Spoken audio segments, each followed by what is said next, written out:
नमस्कार दोस्तों, आप सब लोगों का स्वागत और अभिनंदन करता हूं आपके अपने ऑनलाइन प्लेटफॉर्म स्वाध्याय के ऊपर। तो आज जो हम लोगों का टॉपिक है, उसको हम लोग जो प्राचीन सभ्यताएं हैं हम राजस्थान की, उसके ऊपर चर्चा करने वाले हैं। ठीक है, तो थंबनेल आप लोगों ने देख लिया होगा और काफ़ी सारे बच्चों का कहना था कि सर सभ्यता वगैरह के बारे में थोड़ा सा बता दीजिए।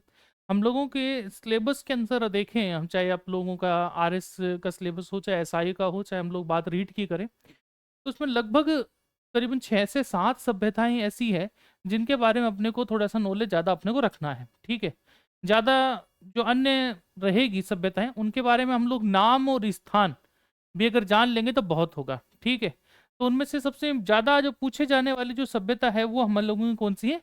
कालीबंगा सभ्यता है। इसके हर एक पॉइंट के ऊपर प्रश्न आ चुका है अपने एग्जामिनेशन में। ठीक है, इसके चाहे आप लोग अर्थ के बारे में बातचीत करें, चाहे इसके वक्त में जिस प्रकार के कोई सामान वगैरह मिले हैं उनकी बात करें, तो लगभग लगभग हर एक प्रकार का प्रश्न कालीबंगा से पूछा जा चुका है और अब भी पूछते हैं। रीजन इसका इतना सा ये है कि ऑथेंटिक अगर किसी प्रकार से कुछ हमारे पास है, तो या तो हम लोगों के पास है विराट के बारे में है, ठीक है, या फिर हम बात करें कालीबंगा के बारे में है, या हम बात कर सकते हैं बालाथल के बारे में है। जो मैक्सिमम जो नॉलेज है हम लोगों के पास में इन 3-4 जो हम लोगों की सभ्यताएं इन पे ही है। बाकी जितनी भी सभ्यताओं के बारे में आप लोग जानकारी प्राप्त करने चलते हैं, तो ये थोड़ी बहुत काल्पनिक जो चीजें हैं वही आप लोगों को सुनने को मिलती है। एक जो काल्पनिक चीज आप लोगों को इसमें भी सुनने को देखने को मिल जाती है कि भाई काफी बार का लोग बोलते हैं कि इसका या तो ये 6,000 साल पुरानी है, ठीक है, या फिर इसको बोल देते हैं कि 4,000 साल पुरानी है। ठीक है, तो कुछ लोग बोलते हैं कि 3,000 साल पुरानी है। तो ये भी एक काल्पनिक बात कह सकते हैं। अब लोग को फिक्स किसी को भी अभी तक किसी ने नहीं क्लियर किया है कि कालीबंगा जो सभ्यता है वो आज के समय से कितने साल पुरानी जो है ये सभ्यता है। ठीक है, और इस सभ्यता को लेकर एक चीज और भी आप लोगों को ध्यान में रखनी है कि हड़प्पा जो सभ्यता है हम लोगों की, जो हम कह सकते हैं सिंधु नदी के जो किनारे पे जो बसी सभ्यता है, जिसके जो प्रथम जब हम बात करें कि जो पहली जो केंद्र रहा था वो था हड़प्पा सभ्यता। तो उसके आसपास सिंधु नदी के आसपास में आप लोगों को बहुत सारी केंद्र देखने को मिलते हैं, जिसमें से प्रथम जो केंद्र है वो हड़प्पा सभ्यता को लेकर है। उसके करीबन 100 प्लस केंद्र आप लोगों को नाम आप लोगों ने सुने होंगे कि कैसे है, किस प्रकार से है। तो उस आसपास में जब हम बात करें कि जो केंद्र थे, या तो वो सिंधु सभ्यता के आसपास है, इस वजह से ये ध्यान रखना कि सभ्यता को हम लोग सिंधु घाटी सभ्यता भी कहते हैं, या फिर हम शुद्ध सिंधु सभ्यता भी कहते हैं। और कुछ जो केंद्र है वो जो आप लोगों की जो कह सकते हैं ना कि लुप्त हुई जो सरस्वती नदी है, ठीक है, उसके आसपास में भी बसी हुई नजर आती है। इसलिए हम इसको सिंधु सरस्वती सभ्यता के नाम से भी जानते हैं। बेसिकली जो कालीबंगा जो सभ्यता है, ये आप लोगों की हड़प्पा सभ्यता के समकालीन भी कह सकते हैं हम लोग, या फिर कह सकते हैं उसी का एक शॉर्ट केंद्र जो है, जो सेंटर है, वो भी ये मान सकते हैं आप लोग। ठीक है, कहाँ कहाँ किस प्रकार से, तो थोड़ा सा ध्यान रखना। हनुमानगढ़ के पास में इस प्रकार से मामला रहता है, तो हनुमानगढ़ का थोड़ा सा ध्यान में रखना। गग्गर नदी के पास है, ये कहाँ है? गग्गर नदी के पास में ये बसी हुई सभ्यता है, इस चीज का थोड़ा सा ध्यान रखना। तो किसके समकालीन अगर पूछ ली जाए कि किसके समकालीन है कैसे, तो ध्यान रखना हड़प्पा सभ्यता के। किसके है? हड़प्पा।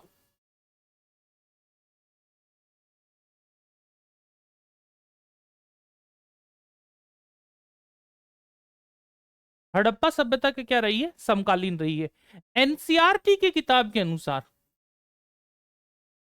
एक चीज बता देता हूं, एनसीईआरटी की किताब के अनुसार 6,000 साल पुरानी बताई जाती है भाई इसको।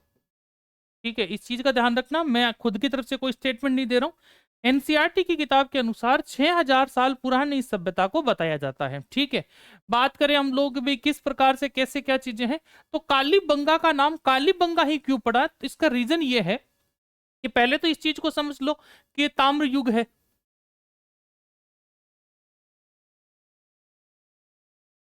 आप लोगों का ये क्या रह जाएगा? ताम्र, जो कह सकते हैं आप लोग, ताम्र युग रह जाएगा ये। ठीक है, और हम बात करें, काली चूड़ियां मिली थी भाई यहाँ पे। क्या मिली थी? काली चूड़ियां।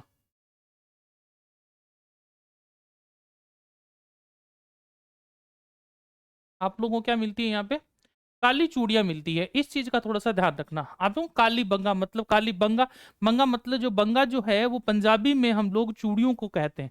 जो आप लोग को पता है कि भाई हनुमानगढ़ है, हनुमानगढ़ किसके नियरेस्ट आ जाता है, हम लोगों के पंजाब के नियरेस्ट निकल के आता है। इस वजह से इस जगह का जो नाम है वो हम क्या कह सकते हैं कि काली बंगा, मतलब काली चूड़ियां ज्यादा मिली थी, इस वजह से ये इस सभ्यता का नाम क्या रख दिया गया, काली बंगा सभ्यता रख दिया गया। अब बात करते हैं कि सर कहाँ किस प्रकार से नियरेस्ट है। देखो जो व्यक्ति विशेष हनुमानगढ़ या बीकानेर के साइड के हैं वहां पे आप लोग ध्यान रखना, हनुमानगढ़ के केंद्र से ये 30 किलोमीटर दूर है। ठीक है, एक चीज मैं आपको बता देता हूं, हनुमानगढ़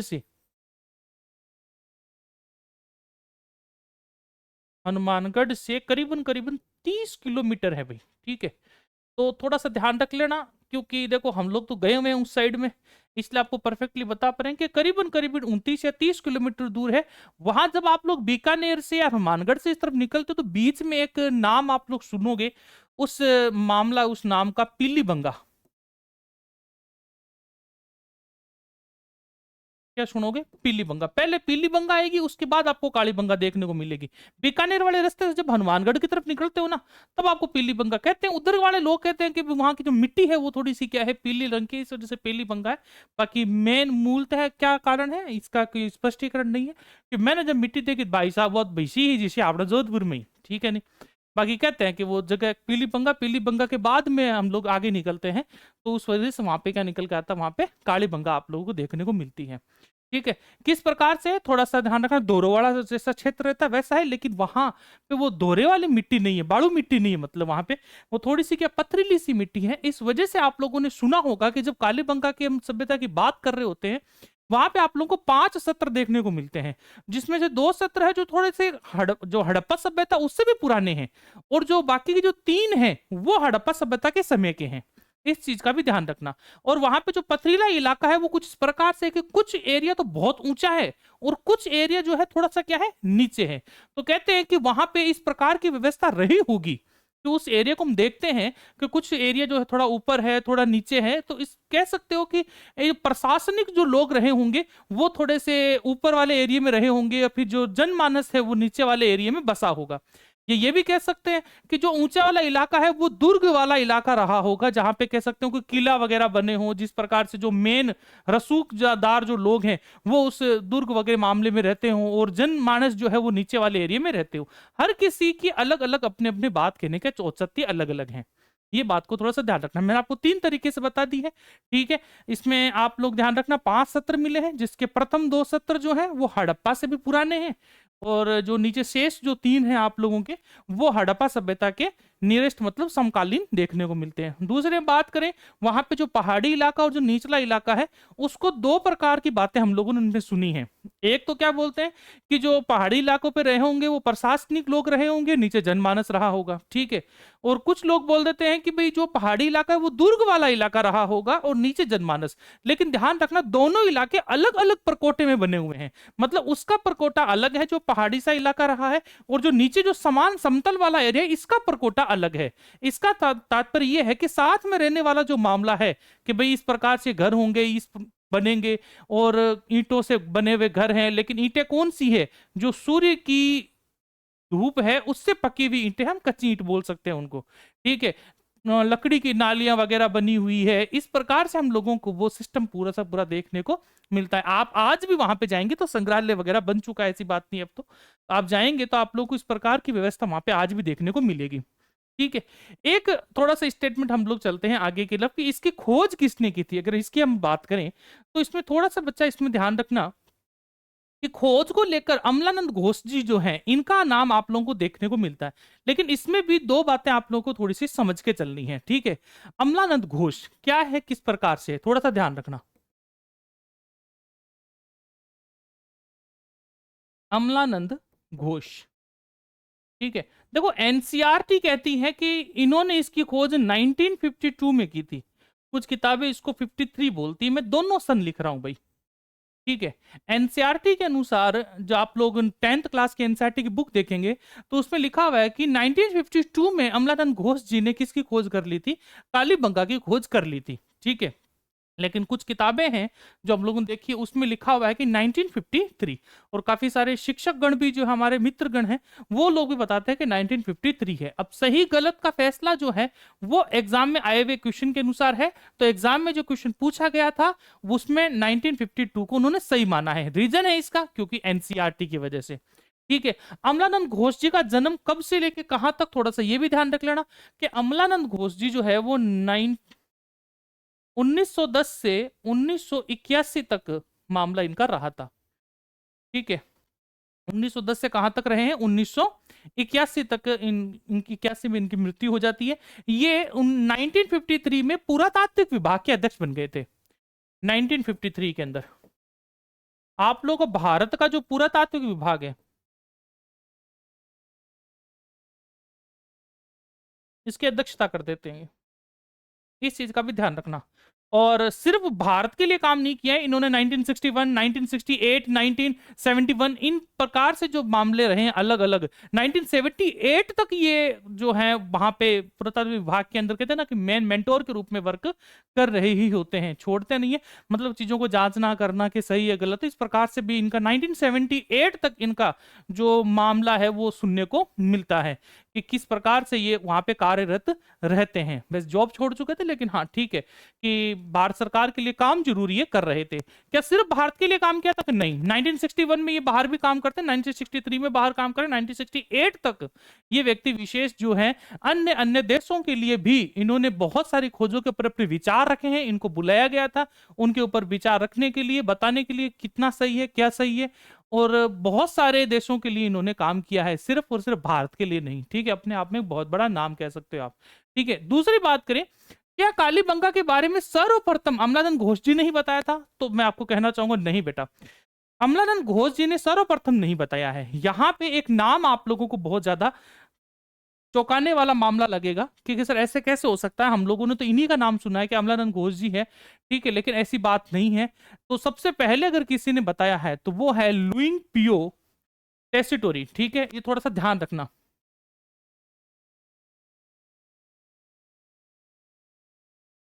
टेसिटोरी है। ठीक है। लुइंग पियो हम कह सकते हैं एलपी, थोड़ा सा नाम याद रखना। इन्होंने सर्वप्रथम जानकारी दी थी। इस चीज का थोड़ा सा ध्यान रखना। ठीक है। नाम पूरा जो इनका नाम है वो है लुइंग पियो। ठीक है। टेरिटोसी आप इसको बोल सकते हो, एलपी टेरिटोसी। कंप्लीट नोट्स बनाना चाहो तो लिंक पियो लिख लेना भाई आप लोग। ठीक है।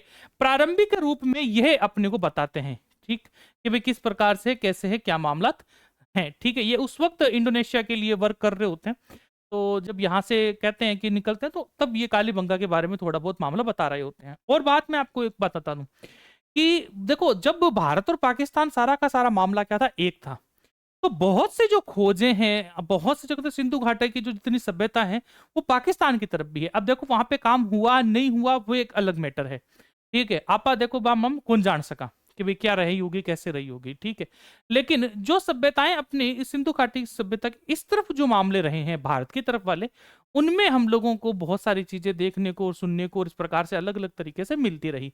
जब कहते हैं कि जब सिर्फ और सिर्फ सिंधु घाटी की तरफ जब सभ्यताओं को हम लोगों ने खोजना शुरू किया तो ज्यादातर जो चीजें मिली वो पाकिस्तान वाले एरिया की तरफ ज्यादा चीजें मिलती जा रही थी। ठीक है। क्यों? क्योंकि वो जो एरिया था वो सपाट था थोड़ा सा, और इधर वाला जो एरिया थोड़ा पहाड़ी एरिया, फिर कह सकते हैं कि बालू वाला जो एरिया था वो रहा। तो इस तरह ज्यादा खोज पहले की नहीं, हाँ बाद में जरूर हुई। कह सकते हैं हम लोग कि भारत की आजादी के बाद में जब देखा गया कि भाई सारी चीजें उधर ही है, क्या अपने इस तरफ नहीं है, तो उसके बाद में इस भारत वाले जो क्षेत्र रहे हैं इनमें हमने धीरे धीरे सभ्यताओं को खोजना शुरू किया। तो अपने भारत वाले इलाकों में भी बहुत सारी सभ्यताएं हमने को मिली है। इस वजह से आप सोच के देखो कि 1952 एंड 1953 में अमलानंद घोष जी यहाँ पे अपने सर्च कर रहे हैं, और जहां हम लोग वहां पाकिस्तान वाले इलाके में 1937 के अंदर मामले मिल चुके थे, 1941 में मामले मिल चुके थे, 1943 में भी हम लोगों को वहां पे सभ्यताओं के बारे में जानना पहचानना हो चुका था। ठीक है। लेकिन वो एरिया जो है पाकिस्तान की तरफ चला गया। इस वजह से आजादी के बाद में हम लोगों ने इस भारत वाले इलाके में क्या किया, खोजबीन करने शुरू कर रहे थे हम लोग। अब आपको लेट होने का मामला समझ में आ गया होगा कि लेट क्यों हुआ इतना, कि पहले क्यों नहीं हुआ। तो पहले ये रीजन था कि पाकिस्तान भी अपने भारत में जुड़े हुए थे, इसलिए हमने ज्यादा ध्यान इधर वाली भर्ती पे दिया नहीं। अब बात करते हैं कि भाई किस प्रकार से क्या क्या चीजें हो सकती थी, क्या क्या चीजें हम लोग अलग अलग मामले मिले हम लोगों को, इसका उत्खनन किसने किया, कहते हैं ना चीजें ढूंढने वाला कार्यक्रम किन्होंने किया। तो ये मामला शुरू होता है 1961 से लेकर हम लोग कहेंगे 1969 तक। कौन कौन कर रहे हैं? तीनों व्यक्ति विशेषों के थोड़े से नाम लिख लीजिए, ठीक है। अब तीनों विषयों के नाम लिखो आराम से कि भाई कौन कौन है, किस प्रकार से है। तो थोड़ी सी पहले से हेडिंग लगा लो कि उत्खनन करता। तो उत्खनन करता के लिए भी लिखो उत्खनन करता। कब से लेके कहां तक? 1961 से लेके 69 तक ये वर्क चल रहा होता है। तीन लोग हैं मेन मेन, आप लोगों को इसमें देखने को मिलेंगे। तो पहला नाम जो आप लोग देखते हो आराम से, तो वो है आपके बीबी लाल,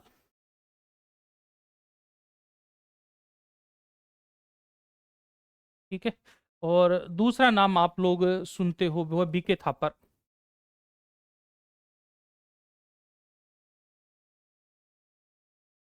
ठीक है।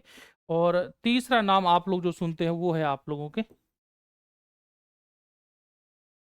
एमडी खर्रे।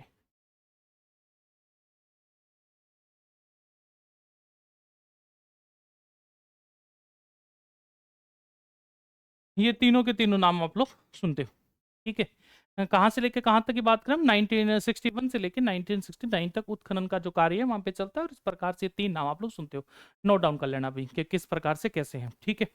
अब उत्खनन करते वक्त वहां पे मैंने आपको बताया था शुरुआत में 5 सत्र मिलते हैं। कितने मिलते हैं? 5। उत्खनन के वक्त वहां से जो मामले मिलते हैं, थोड़ा सा इस चीज को मैं आप लोगों को बता देता हूँ। उत्खनन में 5 सत्र प्राप्त हुए हैं, जिसमें से हम कहें कि भाई पहला व दूसरा जो सत्र होता है वो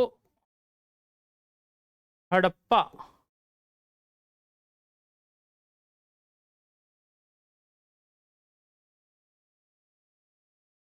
सभ्यता से पुराना है।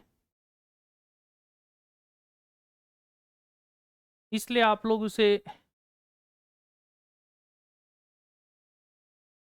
पाक हड़प्पा सभ्यता भी कह सकते हो, प्राचीन, ठीक है। और 3, 4 व 5 ये जो सत्र थे, इसमें थोड़ा सा ध्यान रखना, ये आप लोगों के हड़प्पा के समकालीन थे भाई।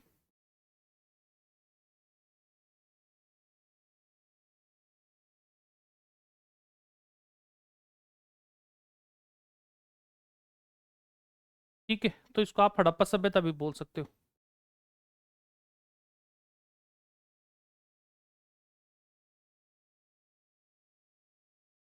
ठीक है। कि कैसे किस प्रकार से क्या मामला थे, अन्य अन्य नाम मैंने आपको पहले बता दिए। सिंधु सर, आप लोग कह सकते हो सिंधु सिंधु सभ्यता, आप कह सकते हो सिंधु सरस्वती सभ्यता, आप इसे बोल सकते हो हड़प्पा सभ्यता, और कालीबंगा तो आप लोग बोलते ही हैं, ठीक है। मेनली हम लोग पर उसी मामले से रहे हैं कि कैसे किस प्रकार से। अब बात करते हैं, देखो जब हम लोग यहाँ तक चीजों को समझते हैं कि भाई कैसे क्या चीजें रही, तो आपको मैं थोड़ा सा फोटो के बारे में बताता हूँ। देखो इस प्रकार का जो मामला था वो ये रहा था, देखो।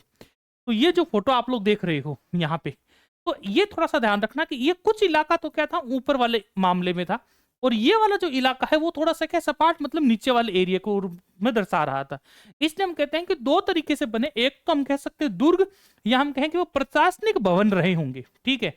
या फिर हम बात करें निचला जो नगर है वो जन सामान्य का रहा होगा, ठीक है। एक तो क्या हम लोग बात कैसे कर रहे हैं कि भाई एक तो ऊपर वाला जो मामला रहा वैसे का वैसा तो मामला ठीक है, हम उसको क्या बोल देंगे, या तो दुर्ग बोल देंगे या फिर हम क्या बोल देंगे, प्रशासनिक भवन रहे होंगे, इसलिए वो थोड़े से ऊंचे बनाए गए थे, ठीक है। और नीचे वाला एरिया क्या जनमानस के लिए, आप लोग समझ गए, ठीक है। अब बात समझना, इनके अपने अपने परकोटे थे, ये ध्यान रखना भाई, ठीक है। इंडिविजुअली ये जो परकोटे बने हुए, जो दीवारें बनी हुई, मैं आपको आगे और फोटो भी दिखाऊंगा, तो वो परकोटे अलग अलग हैं।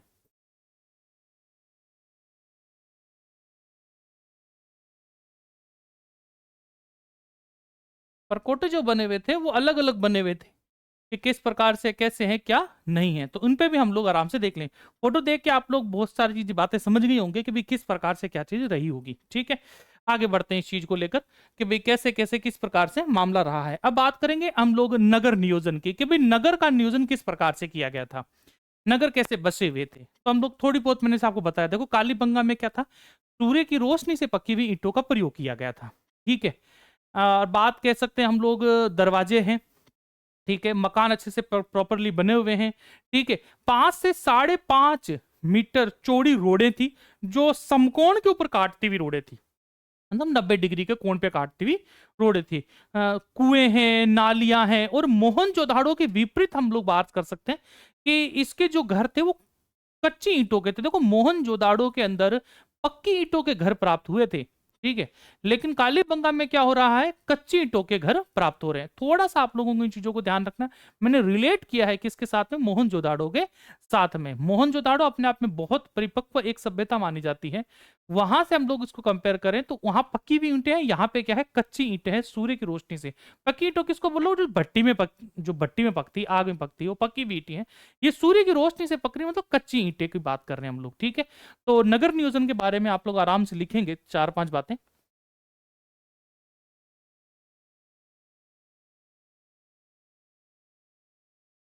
देखो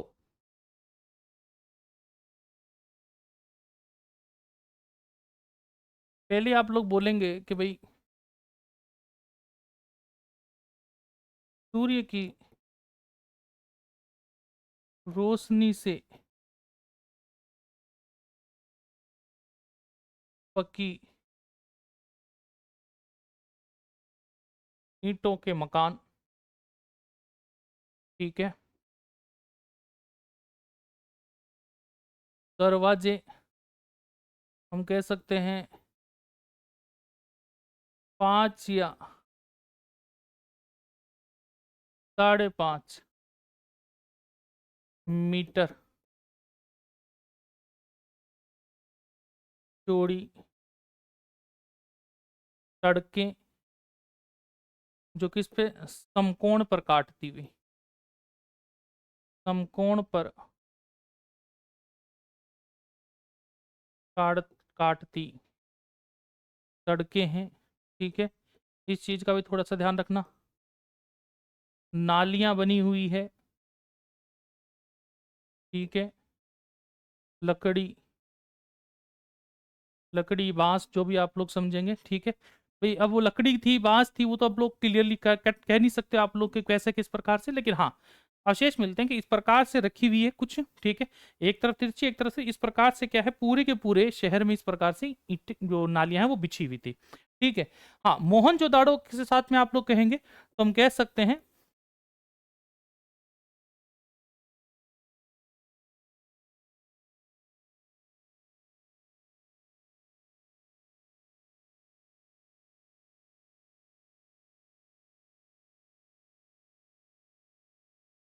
कि विपरीत था।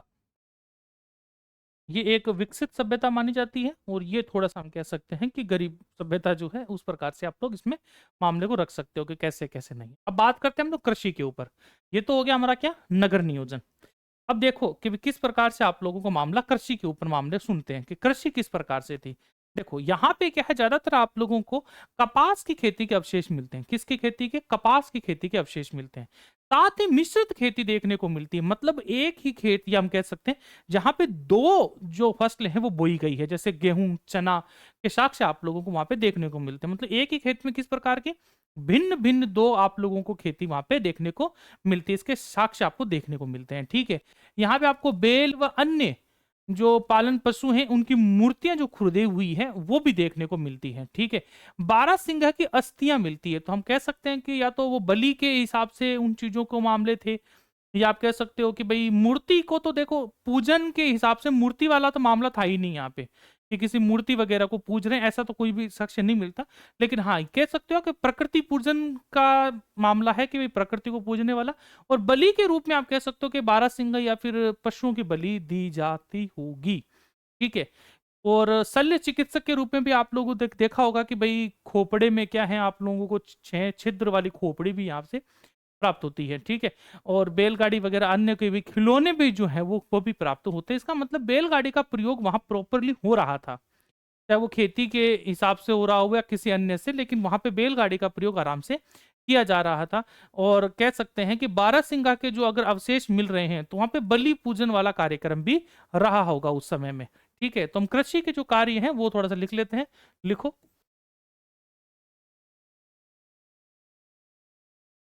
कृषि और कार्य, इस चीज पे थोड़ा सा ध्यान देना। कपास की खेती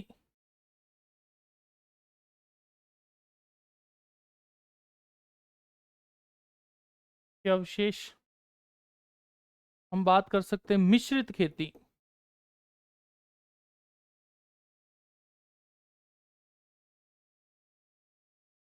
के अवशेष प्राप्त हो रहे हैं, ठीक है। जैसे हम मेनली लिख देता हूं मैं, गेहूं व चना, इस प्रकार से, ठीक है। बैलगाड़ी,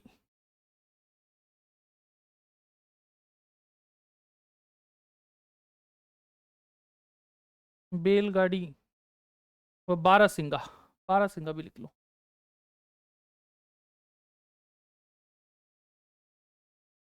बारहसिंगा की मूर्तियां व अवशेष,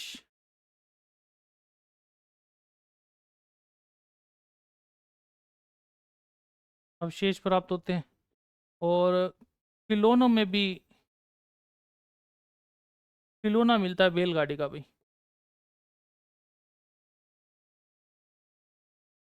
बैलगाड़ी का क्या मिलता है, खिलौना भी मिलता है। इस चीज का थोड़ा सा ध्यान रखना आसपास में कि भी किस प्रकार से कैसे क्या चीजें वहां पे रही होगी, ठीक है। अब बात करते हैं कि भी खेती वगैरह जो हो रहा है मामला, तो वहां पे औजार किस प्रकार से हैं, तो थोड़ा सा ध्यान रखना। तांबे के जो औजार हैं वो आप लोगों को वहां पे प्राप्त होते हैं। कालीबंगा में उत्खनन के जो अवशेषों में है वो तांबा जो धातु है वो सबसे ज्यादा मामले में देखने को मिल रहा था वहां पे। औजार, हथियार, मूर्तियां भी आप लोगों को तांबे के वहां पे मिली है, जिससे ये क्लियर होता है कि वो जो युग जो रहा है वो ताम्र युग रहा होगा।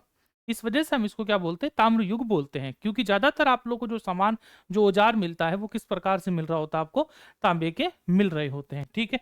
तो औजारों के बारे में भी हम लोग लिख देते हैं। इस वजह से इसको ताम्र युग भी कहा जाता है। औजार थोड़ा सा मैं लिख देता हूँ, औजार व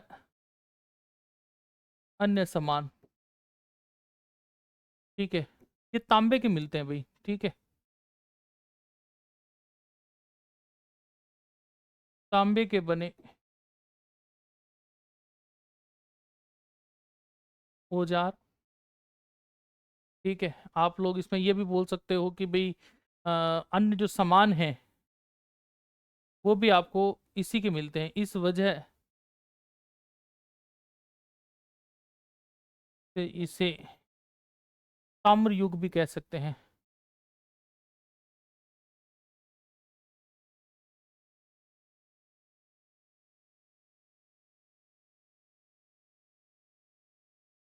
ये चीज थोड़ा सा ध्यान में रखना कि किस प्रकार से है। औजार, हथियार, मूर्तियां वगैरह भी मिलती है, ऐसी बात नहीं है। आप लोगों को मूर्तियों के जो चित्र हैं वो गूगल पे, अन्य अन्य जगहों पे आप लोगों को देखने को मिलते होंगे, है ना। मूर्तियां वो तांबे की बनी हुई आप लोगों को देखने को मिलती है कि कैसे किस प्रकार से है।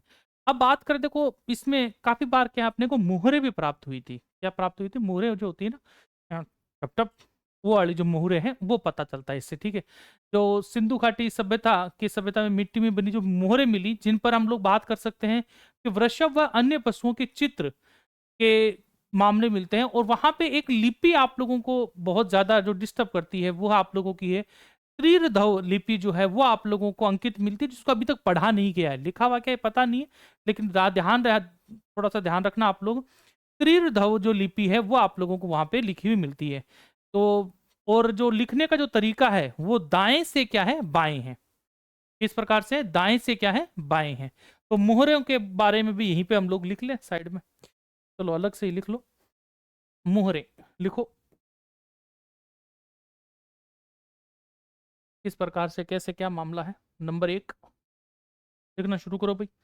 कि 1 बाय 1 में कि किस प्रकार से क्या चीजें रही होगी। ठीक है, तो हम बात कर सकते हैं।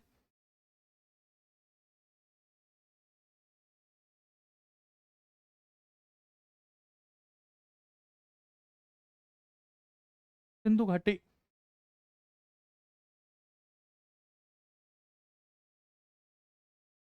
सभ्यता की मिट्टी से बनी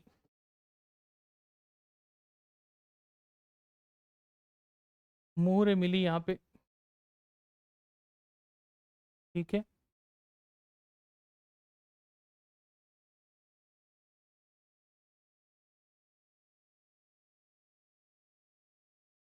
मोहरों पर वृषभ व अन्य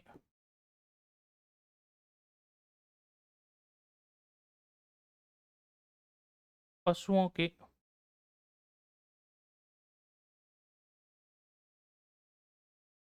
चित्र मिले। और एक लिपि जिसकी हम लोग बात करते हैं कि वो जो लिपि है वो अभी तक पढ़ी नहीं गई है, ध्यान रखना भाई। सिरधव लिपि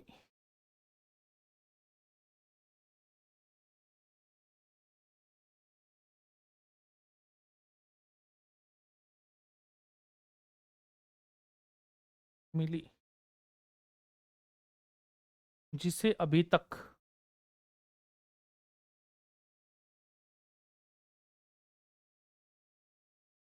पढ़ा नहीं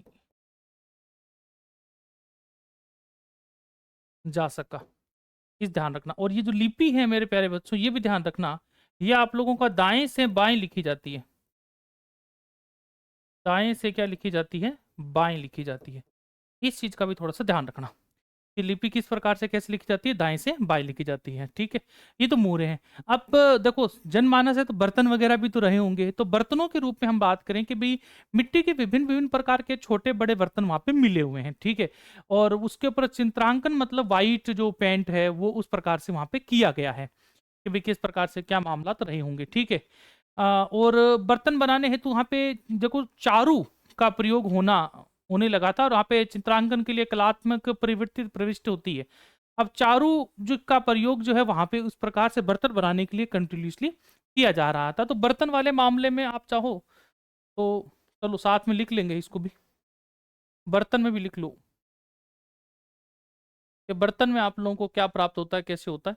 तो बर्तन में मेनली आप लोग ध्यान रखेंगे चारू का उपयोग,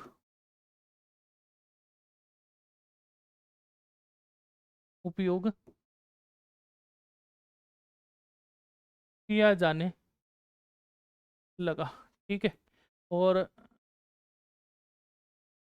छोटे बड़े मिट्टी के बर्तन मिलते हैं भाई यहाँ से। इस चीज का थोड़ा सा ध्यान, बर्तन कोई ज्यादा मेन मामला इसमें रहता नहीं कैसे किस प्रकार से। एक आता है मामला आभूषण का कि आभूषण किस प्रकार से है, तो थोड़ा सा ध्यान रखना है। स्त्री और पुरुष द्वारा प्रयुक्त किए जाने वाले कांच, सीप, शंख, घोंघा आदि से निर्मित आभूषण यहाँ पे मिलते हैं, जिसमें कंगन, चूड़ियां आदि भी होती है। ठीक है, तो थोड़ा सा आभूषण को लेकर यहाँ पे मैं लिख देता हूँ।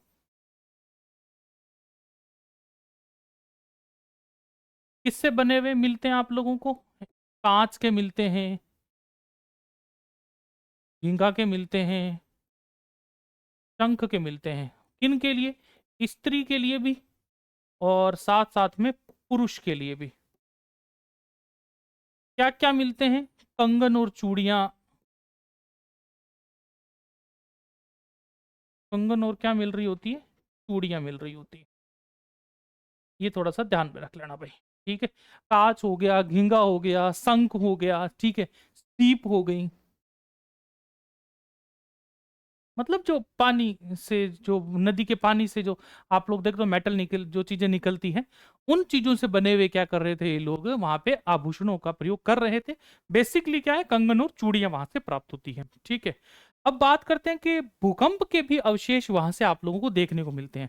और ये जो भूकंप वाला जो मामला है ये 2600 साल पुराना ही है। तो इस चीज को भी थोड़ा सा ध्यान रखना। और मानते हैं कि इन भूकंप के कारण ही इस सभ्यता का क्या हुआ होगा, पूरा का पूरा नाश हुआ होगा। मतलब खत्म होने का जो मामला है कि भाई ये सभ्यता खत्म हुई होगी, तो मानते हैं कि भी करीबन करीबन ये भूकंप के कारण ही समाप्त हुई होगी। कब है? भूकंप के प्रमाण आप लोगों को इसमें देखने को मिल जाते हैं।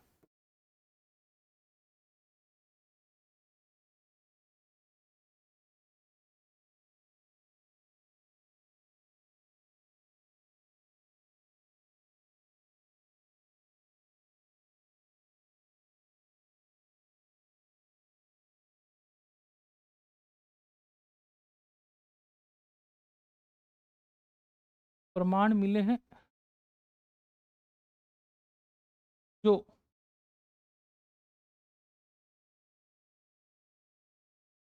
इस सभ्यता के नाश के कारण हो रहे होंगे।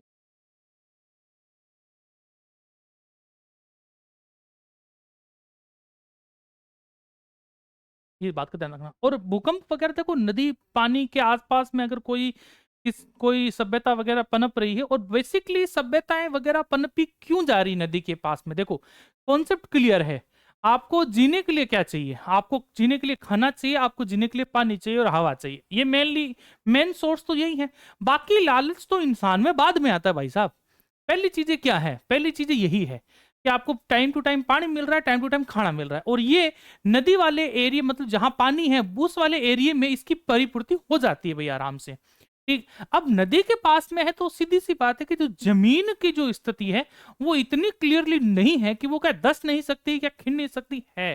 तो पानी में अगर किसी प्रकार की कोई भी, हम लोग कह सकते हैं कि कोई प्रॉब्लम हुई, किसी प्रकार से कोई भी बाढ़ आने वाला मामला हुआ, कुछ भी हुआ, तो सबसे ज्यादा इफेक्ट क्या करेगा? आसपास के इलाकों पे करेगा। अगर थोड़ा बहुत भी इस कहते हैं ना कि चक्रवात वाला जो स्थिति बनी, तब भी क्या होगा? आसपास की जो धरती है वो थोड़ी बहुत मूवमेंट करती हुई नजर आएगी। और बंगाल में क्या होता है? बार बार बाढ़ और अन्य भूकंपों के कारण वहां पे जो व्यवस्था है वो बिगड़ क्यों जाती है? वो वहां पे इस वजह से, क्योंकि वहां पे सबसे ज्यादा जो पास में है वो समुद्री एरिया जो है, उसी वजह से तो वो कारण है। तो इनके साथ भी इसी प्रकार से मामले हो रहे थे, बार बार भूकंप आते थे। अब भूकंप के जो साक्ष्य वो क्यों मिलते हैं? कि दीवारों में जो दरारें हैं उस वजह से। आप कह सकते हो ना भूकंप, सर आप क्यों बोल रहे हो कि भूकंप आए होंगे? कि दीवारों में क्या है? दीवारों में दरार है, दरारों के कारण। कि भाई वहां भूकंप आया होगा, इसका क्या साक्ष्य है? कि दीवारों में वहां पे जो बड़ी बड़ी जो दरारें हैं, वो उसका क्या है? साक्ष्य है कि वहां भूकंप क्या है, आया होगा। अब बात करते हैं धर्म को लेकर, कि धर्म किस प्रकार से है। तो देखो, कालीबंगा में मात्र देवी की मूर्ति नहीं मिली है। इसका मतलब मूर्ति पूजा से तो उनका कोई दूर दूर तक कोई वास्ता नहीं है, ठीक है। लेकिन वहां पे आयताकार या वर्तुलाकार अंडाकार जो है, क्या है मामला वहां पे? अग्नि देवियां तथा बेल बारहसिंगा की हड्डियां तक प्राप्त होती है। वहां से आप लोगों को जो यज्ञ वाले जो कहते हैं ना कि जो मामले हैं के साथ यज्ञ पिंड जो है वो प्राप्त होते हैं, जिससे पता चलता है कि हाँ, उनकी प्रकृति को लेकर पूजा पाठ जरूर थी। और पशु बलि का भी वहां संकेत मिलता है कि बारहसिंगा की हड्डियां वगैरह मिलना, इसका मतलब क्या है? वहां पे पशु बलि जो है वो उस वक्त मानी जाती होगी कि भाई कैसे किस प्रकार से। और छह छिद्र वाली खोपड़ी, मतलब शल्य चिकित्सा का वहां पे उदाहरण मिलता है, या किसी रोग का वहां पे क्या मिलता है? उदाहरण मिलता है कि वहां पे खोपड़ी में क्या है? छह छिद्र वाली खोपड़ी वहां से प्राप्त होती है। और 1985 के अंदर वहां पे संग्रहालय का निर्माण करवा दिया जाता है। तो छोटी छोटी दो तीन बातें हैं, उनको लिख लेते हैं, मामला समाप्त हो जाएगा इस चीज का। ठीक है। तो एक तो हम बात कर लेते हैं इसमें धर्म को लेकर, या हम बात करें पूजा पाठ को लेकर, आस्था को लेकर। ठीक है। तो नंबर एक ध्यान रखना,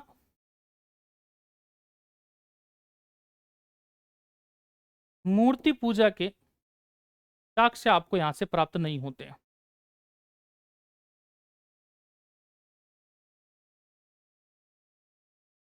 इस चीज का थोड़ा सा ध्यान में रख लेना। नंबर दो, हवन कुंड प्राप्त होते हैं। मतलब कह सकते हैं प्रकृति पुजारी थे। ठीक है। आ, आप लोगों को हड्डियां मिलती है, किसकी? बेल की और बारहसिंगा की।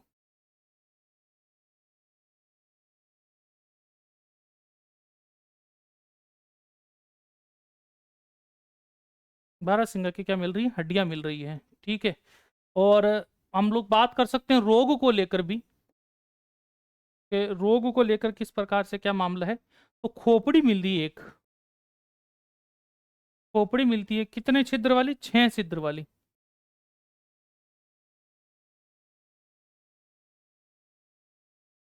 इस चीज का भी थोड़ा सा ध्यान में रखना, ठीक है। तो इस प्रकार से चीजें आप लोग थोड़ी सी क्लियर रख लेना कि हड्डियां मिल रही है, बेल बारहसिंगा है, प्रकृति पूजन का यहाँ से आश्वासन मिलता है कि हाँ इस प्रकार से यहाँ पे प्रकृति पूजन रहा होगा। और आयताकार वाला जो मामला है थोड़ा सा ध्यान रखना, जब भी पूजा पाठ, ये जो हड्डियां वगैरह जो मिल रही है वो एक आयताकार जो वर्तुलाकार जो है वो स्थान है इस प्रकार का। ये थोड़ी सी चीजें आप लोगों को थोड़ी सी ध्यान रखना, मेनली लास्ट में हम लोग बात कर लेंगे। तो वो एक रहेगा कि 1985 में यहाँ पे संग्रहालय का निर्माण करवा दिया गया, बात खत्म।